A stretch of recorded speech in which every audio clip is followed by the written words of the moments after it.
Hola niños, niñas, ¿cómo están? Hoy día quería compartir con ustedes algunas preguntas que me han hecho muchas veces y que quizás ustedes mismos también se han hecho en más de alguna ocasión. ¿Desde cuándo que los hombres y las mujeres hacen arte? ¿Por qué lo hacemos? ¿Nos sirve de alguna cosa? Las primeras obras de arte que conocemos las hicieron los cavernícolas hace como 30.000 años atrás, en la edad de piedra. Las pintaron en los muros de las cavernas, en lugares súper oscuros. Nadie las podía ver. ¿Para qué las hicieron entonces si nadie las iba a poder apreciar? Las hicieron porque sus pinturas dejaban una huella, un recuerdo de quienes fueron, sus manos por ejemplo, o dibujaban animales, porque creían que si los dibujaban bien, al día siguiente iban a poder cazarlos. El arte entonces les servía para poder sobrevivir, para poder llevar el alimento a sus hogares. Los lugares donde hacían estos dibujos eran súper especiales. Allí mismo se han encontrado, por ejemplo, los primeros instrumentos musicales, unas flautas hechas con hueso que les servían para guiarse en la oscuridad y avisar si había animales peligrosos acechando. Como 3.000 años o 4.000 años atrás, cuando ya el hombre no vivía en cuevas, sino que construía sus viviendas y criaba sus animales, empezó a construir templos para sus dioses y especialmente también para preparar su viaje al reino de los muertos. Estos eran las pirámides. Allí se han encontrado dibujos hechos en papiro, un papel que los egipcios hacían con plantas que recogían del Nilo. En esos dibujos representaban sus costumbres, a sus autoridades como los faraones, o también a sus dioses como Osiris, Amon-Ra o Anubis. En América, antes de que llegaran los españoles, antes de la invasión de los españoles, había grandes ciudades como el Tenochtitlán en México o como Machu Picchu en Perú. En esas ciudades habían edificios, monumentos públicos, red de alcantarillado, habían plazas, estadios, habían templos para los dioses. Y en estas ciudades vivían muchas personas que necesitaban vestirse, que necesitaban comer, que necesitaban techo. Por eso hacían platos y también jarros y vasos de cerámica. También hacían ponchos, mantas, tejidos, joyas de oro y plata muy hermosos, pero que además de ser bonitos, representaban sus creencias, representaban sus valores y sus costumbres. En Grecia, hace como 2000 años atrás, los arquitectos y los escultores descubrieron que todas las cosas tienen una proporción, que tienen una medida, y construyeron así, por ejemplo, el Partenón, un templo dedicado a la diosa Atenea. También pensaron que el ser humano es precisamente esa medida de todas las cosas, y hicieron esculturas de atletas y de sus dioses como Aquiles, como Venus, por ejemplo, también. Los romanos, además de construir templos y palacios, hicieron estadios. Uno de los más famosos fue el Coliseo romano.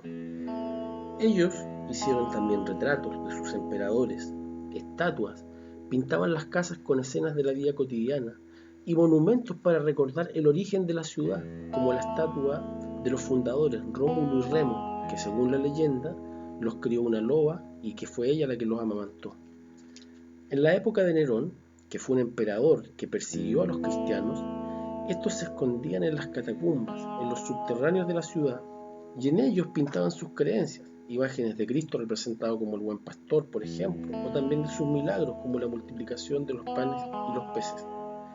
Esta religiosidad y sentido de la espiritualidad del hombre en la Edad Media, en la época de los castillos, de los reyes, en la época de las cruzadas, se empezó a través de la construcción de catedrales muy pero muy altas, tan altas que parecían acercar a los creyentes a la contemplación de Dios.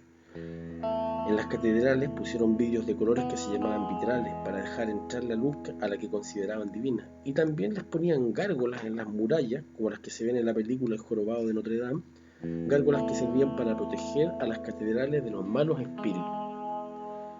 El hombre, tal como el cavernícola que dibujó sus manos en una cueva oscura, siempre ha querido dejar un recuerdo de quién fue y trascender a través del tiempo. Los papas, los reyes, las personas importantes, todos se querían hacer un retrato con Leonardo da Vinci, por ejemplo, el autor de la Mona Lisa, o con Rafael, que pintó ese retrato del Papa León X.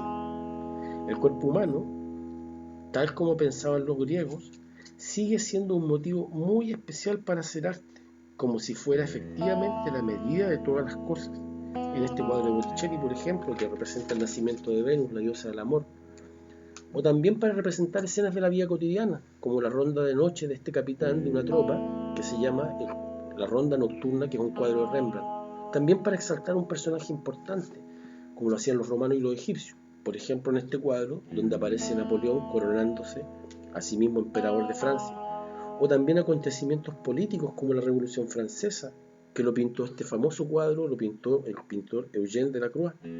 Pero no solamente acontecimientos importantes o personajes con poder representar los pintores, también la gente sencilla, como los campesinos que aparecen rezando en la hora del atardecer en este cuadro de Millet, que es un cuadro muy, pero muy bonito. También los pintores han querido representar el entorno, el paisaje, la ciudad, la naturaleza, tal como lo estudiamos cuando vimos a los impresionistas, que a través de la luz y del color quieren representar la atmósfera, quieren representar la naturaleza y lo que nos rodea. Y aunque los temas siguen siendo el paisaje, el entorno, la persona, las costumbres, las creencias religiosas y políticas, los artistas también han querido expresar sus emociones y los pintan de una manera personal, no tal como se ven. Por ejemplo, en este cuadro de Picasso, que aparecen los tres músicos representados con formas geométricas, o Matisse, que pinta a unos bailarines haciendo una ronda. Esto es tan así que incluso los pintores han llegado a dibujar y a pintar solamente usando líneas y colores para expresar lo que ellos sienten, sin preocuparse de que representen o no representen alguna cosa real. El arte entonces es una forma de expresarnos, de dejar un recuerdo para futuras generaciones, para representar nuestras creencias, nuestros pensamientos, que de otra manera no podríamos expresar, pero sobre todo para ayudarnos a sobrevivir como especie. Por ejemplo, Picasso pintó este cuadro que se llama Guernica para denunciar la guerra y para luchar por la paz y para que los hombres no pelearan más entre sí. Actualmente tenemos estos muros donde aparecen pintados el trabajo, el medio ambiente, el respeto por los pueblos originarios. También aparece un grafitero haciendo un grafiti para alertarnos acerca del coronavirus y la necesidad de cuidarnos entre nosotros. Entonces, ¿eso no es importante el arte? ¿Tiene alguna utilidad el arte? ¿Son solamente los muros la única forma de expresarnos? Se los dejo como reflexión para que lo piensen en estos días y lo podemos conversar cuando volvamos a vernos. Un abrazo, chau.